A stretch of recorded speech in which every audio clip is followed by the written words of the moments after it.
Hamzat Chimayev bo'yni hammanglar ko'rdinglar akalar, sizlarga bir ajoyib fakt aytaman. G'arblarda qaranglar akalar, o'chiritda turib McDonald's olishyapti. Ha bir-biring bilan urushib, shallaqlik qilib, men birinchi keldim deb o'chirit talashishmaysanmi zo'ravonlik qilib. Bir fakt akalar, biz O'zbekistonda mana shunaqa dalboyib g'ar shallaqi o'chirit talashadigan, o'zini zo'r qilib ko'rsatadigan hamda o'zini egosini boshqalarning hisobiga tinchlantiradigan uyibanlarda nimagadir g'ar beparosat deyishmaydi, balki nimagadir shustroy deyishadi, bilasizlarmi?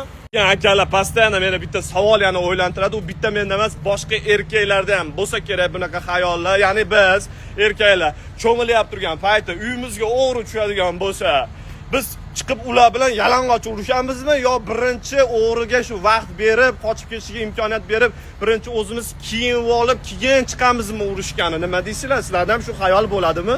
Bitta qiziq narsa, akalar, nimaga hu qilsanglar sovuq havo chiqadi, ha qilsanglar issiq havo chiqadi. Mana qilsanglar sovuq havo, qilsanglar issiq havo chiqadi. Qanday qilib bitta labda ikki xil narsani sizlar bajarsa bo'ladi? Mana meni ko'rib turgan sodda shu ishni qaytaryapti hozir. Chimayev bo'y haqidagi faktga keladigan bo'lsa, akalar, hech qanaqa fakt yo'q. Men sizlarni atay intrigada ushladim. Videoni oxirigacha ko'ringlar deb va undan tashqari o'zim tipa bilmay qolgan holatda figuramni maqtab qo'ydim. Bo'ylovim gapirgan ko't.